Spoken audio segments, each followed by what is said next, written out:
Assalamualaikum warahmatullahi wabarakatuh. Selamat pagi anak-anak. Bagaimana kabarnya hari ini? Semoga semua selalu sehat ya.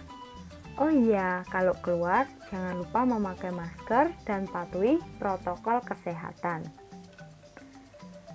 Nah, pada pagi hari ini kita akan belajar masuk ke dalam tema 4, subtema 1, pembelajaran 1, yaitu keberagaman suku, bangsa, dan agama di negeriku. Sebelum kita melakukan kegiatan pembelajaran, marilah kita berdoa menurut agama dan kepercayaan masing-masing. Berdoa dimulai. Berdoa selesai. Nah, mari kita masuk ke dalam pembelajaran kita hari ini.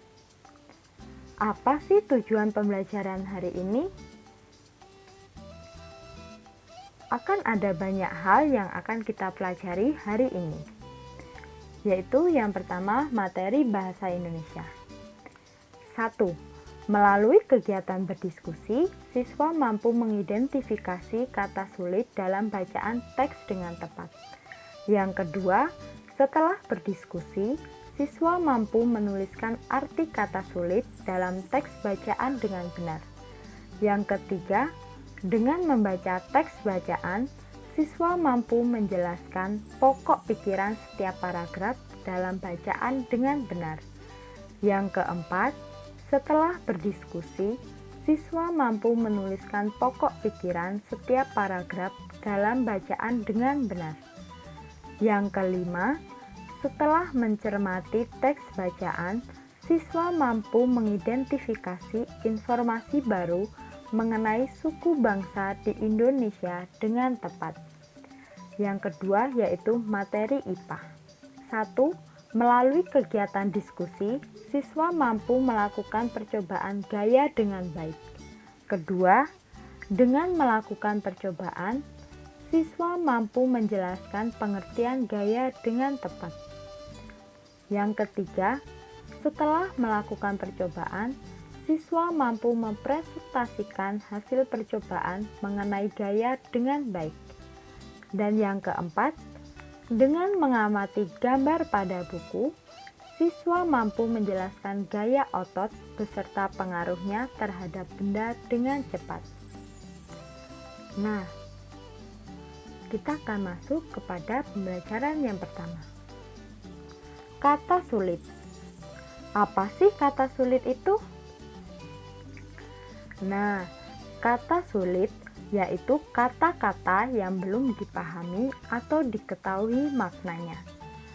Kata sulit dapat berupa kata-kata yang diambil dari bahasa asing atau bahasa daerah. Untuk dapat memahami arti kata yang sulit dalam sebuah teks bacaan, kita dapat mencari arti kata tersebut melalui Kamus Besar Bahasa Indonesia. Apa pentingnya kita belajar kata sulit? Pentingnya belajar arti kata sulit antara lain, kita bisa mengetahui arti kata dari suatu kata yang kita anggap belum kita tahu artinya sebelumnya, membantu kita dalam berkomunikasi. Selanjutnya, kita akan belajar mengenai Bhinneka Tunggal Ika. Apa sih Bhinneka Tunggal Ika itu?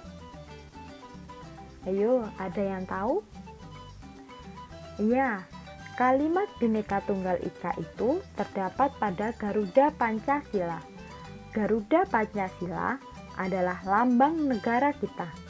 Bhinneka Tunggal Ika berarti berbeda-beda tetapi tetap satu. Selanjutnya, kita akan membaca teks bacaan dengan judul Suku Bangsa di Indonesia.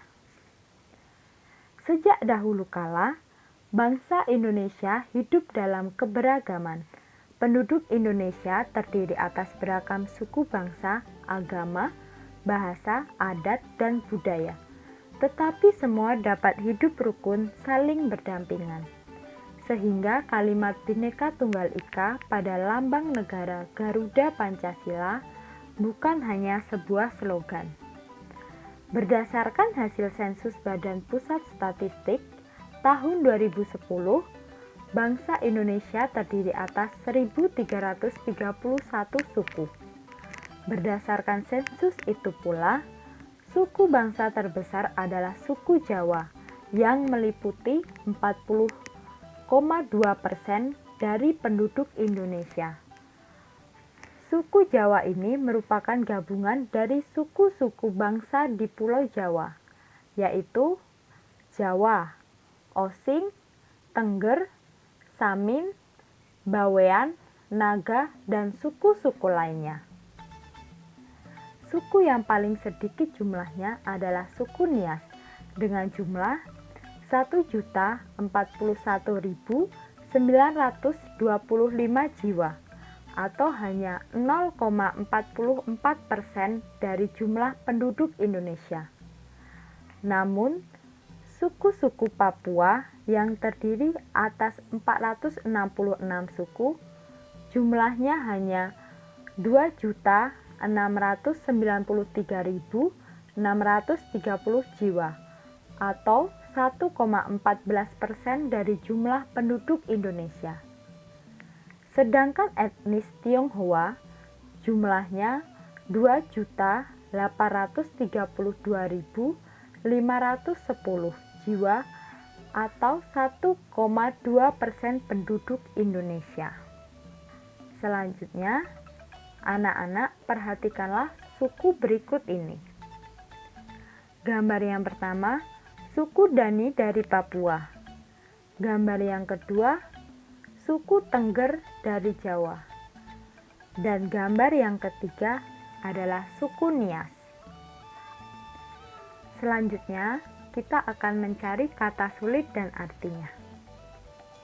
Adakah kata sulit yang kalian temukan pada bacaan tersebut? Jika ada, tuliskan lalu carilah artinya. Tuliskan dalam bentuk tabel seperti berikut. Nah, setelah mencari kata sulit, kita akan menentukan pokok pikiran. Sebelum menentukan pokok pikiran, kita akan belajar cara menentukan pokok pikiran tersebut. Yang pertama, membaca seluruh kalimat dalam paragraf. Yang kedua, menandai kalimat awal, kalimat akhir, atau kalimat awal dan kalimat akhir. Dan yang ketiga, menandai pikiran pokok yang terdapat di awal, akhir, atau awal dan akhir pada paragraf. Ada beberapa paragraf pada teks suku bangsa di Indonesia. Tuliskan pokok pikiran dari setiap paragraf. Contohnya, pokok pikiran paragraf 1. Sejak dahulu kala, bangsa Indonesia hidup dalam keberagaman. Dari kegiatan sebelumnya, kalian mengetahui bahwa di Indonesia terdapat ribuan suku bangsa. Setiap suku bangsa kemungkinan memiliki kebiasaan dan cara hidup berbeda. Salah satu contoh perbedaan cara hidup adalah transportasi. Pada zaman dahulu, alat transportasi menggunakan tenaga hewan seperti pada gambar berikut ini. Perhatikanlah gambar berikut ini. Gambar yang pertama yaitu bendi. Gambar yang kedua yaitu pedati sapi. Dan gambar yang ketiga adalah pedati kerbau. Apakah di daerahmu masih dijumpai alat transportasi seperti pada gambar di atas? Coba ceritakan kepada teman-temanmu, apakah teman-temanmu juga menjumpai jenis transportasi seperti yang kamu sebutkan. Perhatikanlah lagi gambar bendi, pendati, sapi, dan pedati kerbau. Dapatkah kamu melihat persamaan dari ketiga alat transportasi tradisional tersebut? Ada banyak persamaan. Salah satunya adalah ketiga alat transportasi tersebut menggunakan binatang yang sama-sama menarik beban berupa bendi atau pendati. Nah, sekarang buatlah pertanyaan sesuai dengan pembahasan, yaitu transportasi tradisional. Contoh, apa yang terjadi saat kuda menarik bendi? Jawab, roda akan berputar dan bendi akan berpindah tempat. Setelah itu, kita akan melakukan kegiatan-kegiatan sederhana berikut. Yang pertama, dorong meja belajarmu pelan-pelan sehingga bergeser sedikit, lalu tarik ke posisi semula. Yang kedua, angkat tas sekolahmu, lalu letakkan lagi ke posisi semula. Dan yang ketiga, ambil selembar kertas tak terpakai, lalu lipat atau remaslah kertas tersebut. Dari kegiatan tersebut, isilah tabel berikut ini. Aktivitas yang telah kamu lakukan terhadap meja sehingga bergeser disebut gaya. Yang kedua, aktivitas yang kamu lakukan terhadap tas sekolah yang kamu angkat disebut juga sebagai gaya. Apa sih yang dimaksud dengan gaya tersebut?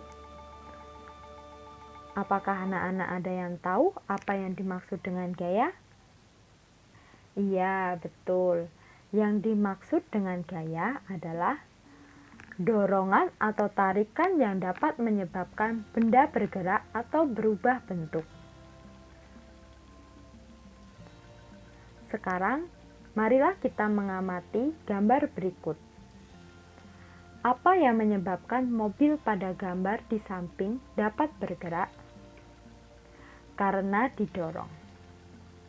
Yang kedua, apa yang menyebabkan lampu dapat menyala? Karena adanya listrik. Apa yang menyebabkan jarum menempel pada batang magnet? Karena adanya gaya magnet. Selanjutnya, apa yang menyebabkan buah jatuh dari pohon?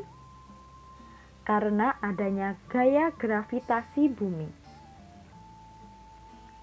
Gaya mempunyai banyak jenis sesuai dengan sumber yang melakukan gaya. Macam-macam gaya antara lain gaya otot, gaya listrik, gaya magnet, gaya gravitasi, dan gaya listrik. Nah, itu tadi pembahasan kita pada pagi hari ini. Kita sudah mempelajari tentang arti kata sulit. Yang kedua, kita sudah mempelajari tentang pokok pikiran setiap paragraf. Dan yang ketiga adalah gaya. Sekian pembahasan kita hari ini. Sampai jumpa di pertemuan selanjutnya. Terima kasih. Assalamualaikum warahmatullahi wabarakatuh.